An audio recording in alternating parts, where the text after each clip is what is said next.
कहानी सुनाना चाहता हूं। चौथी पास राजा। किस किसने सुनी है ये कहानी?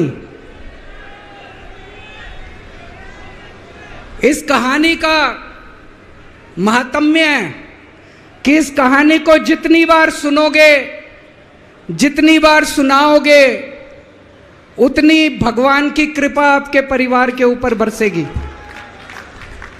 इस कहानी का जितना प्रचार प्रसार करोगे, उतना देश की तरक्की होगी, उतना समाज की तरक्की होगी। तो जिन लोगों ने कहानी सुनी है वो भी बड़े ध्यान से दोबारा सुनना, अच्छे से सुनना और इसका खूब प्रचार प्रसार करना। ये कहानी एक राजा की है, एक चौथी पास राजा की कहानी है, एक अहंकारी राजा की कहानी है, एक भ्रष्टाचारी राजा की कहानी है। आप लोगों ने राजा और रानी की कई कहानियां सुनी होंगी। इस कहानी में राजा तो है, रानी नहीं है।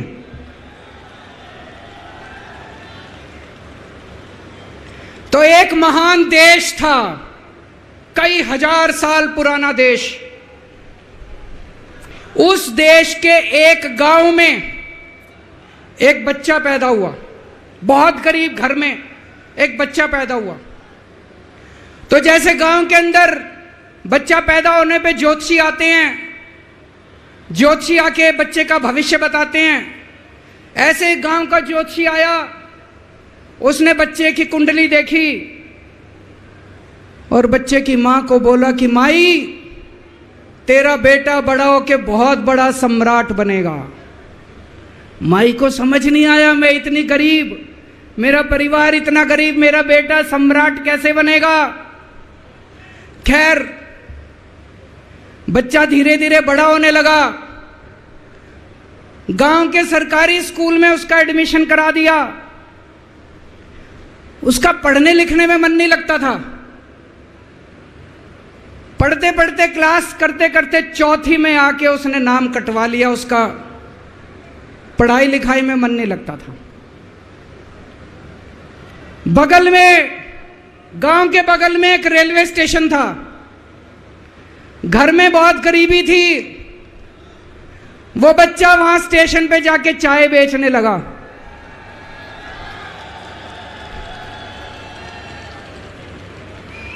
चाय बेच के अपना गुजारा करता था।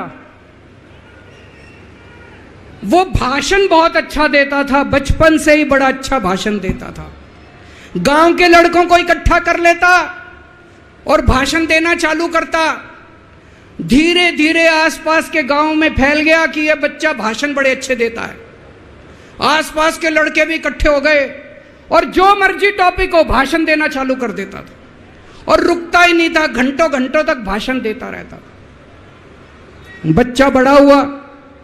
ज्योतिषी ने कहा था बड़ा होके बच्चा उस महान देश का सम्राट बन गया।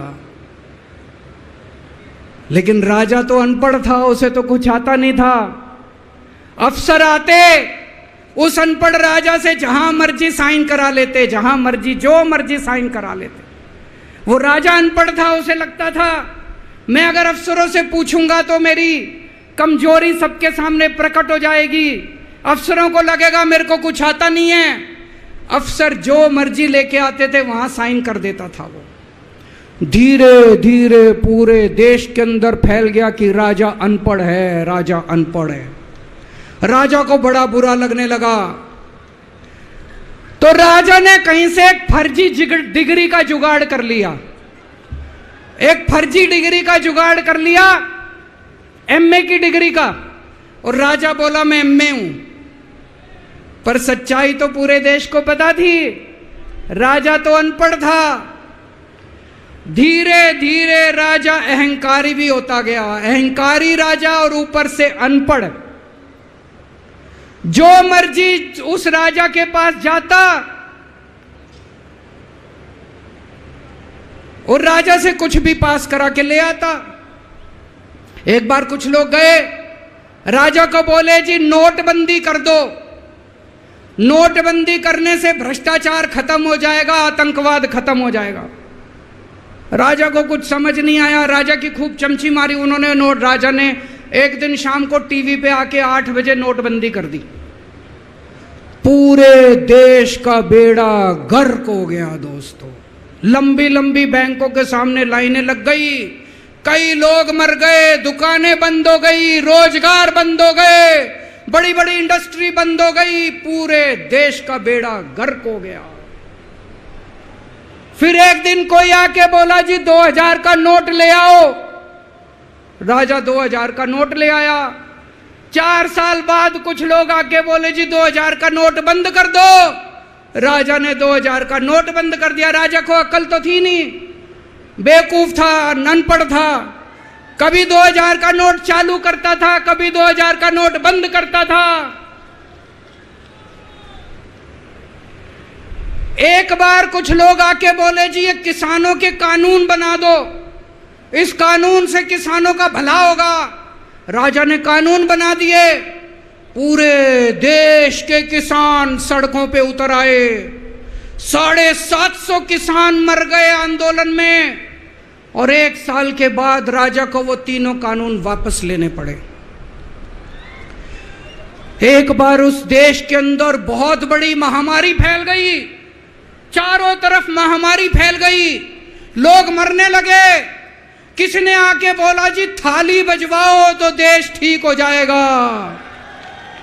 तो राजा ने पूरे देश में थाली और चम्मच बजवा दिए।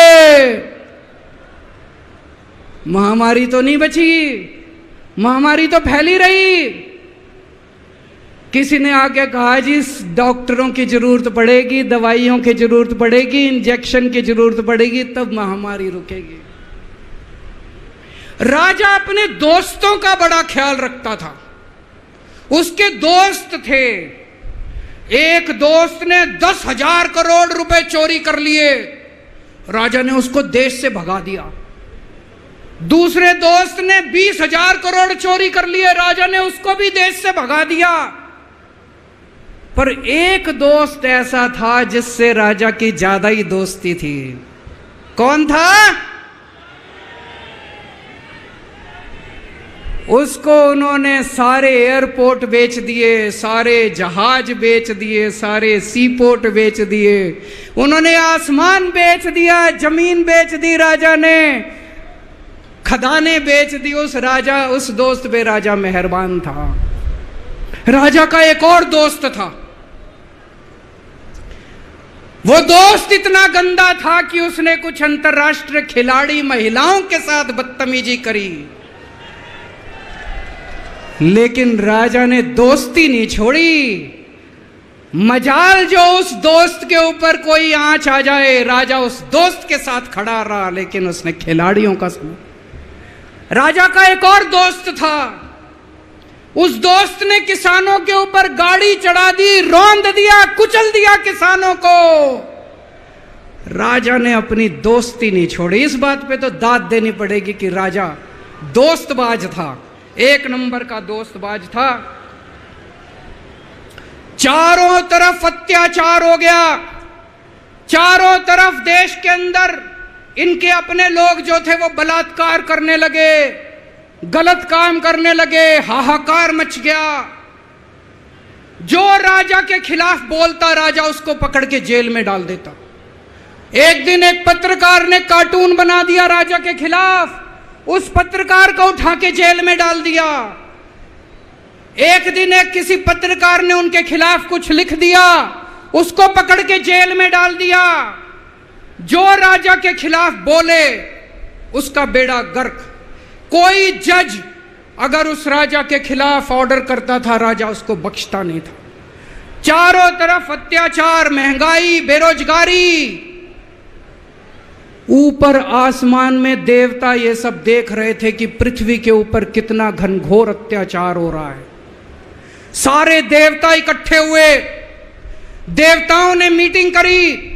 सारे देवता मिलकर शिवजी महाराज जी के पास गए और कहा, महाराज कुछ करो, पृथ्वी के ऊपर अन्याय हो गया, अत्याचार हो गया, चारों तरफ बलात्कार, चारों तरफ हाहाकार मचा हुआ है, जनता परेशान हो रही है। पृथ्वी जी शिव जी महाराज जी ने अपनी तीसरी आंख खोली और दोस्तों यहां प्रचंड पृथ्वी के ऊपर अजीब अजीब घटनाएं घटने लगी। उज्जैन के अंदर महाकाल की 6 सप्तऋषियों की बड़ी बड़ी 10 फुटा भारी भारी मूर्तियां थी। एक दिन बारिश और तूफान आया और 6 की 6 मूर्तियां टूट गई। लोगों ने कहा बड़ा अपशकुन हो रहा है, बड़ा अपशकुन हो रहा है। एक दिन एक ट्रेन एक्सीडेंट हो गया, 250 से ज्यादा लोगों की मौत हो गई। लोगों ने कहा बड़ा अपशकुन हो रहा है। और एक दिन घनघोर बारिश आई, तूफान आया, ऊपर से आकाशवाणी हुई, सारे देश की जनता को भगवान ने कहा कि आप महान देश के लोग हो, क्या कर रहे हो, उठो, खड़े हो जाओ और इस अहंकारी राजा के खिलाफ सब लोग मिलकर आवाज उठाओ। भगवान आपके साथ है। और उसके बाद दोस्तों सोई हुई जनता जाग गई और 1 साल के अंदर उस अहंकारी राजा का राजपाट जनता ने उखाड़ के फेंक दिया।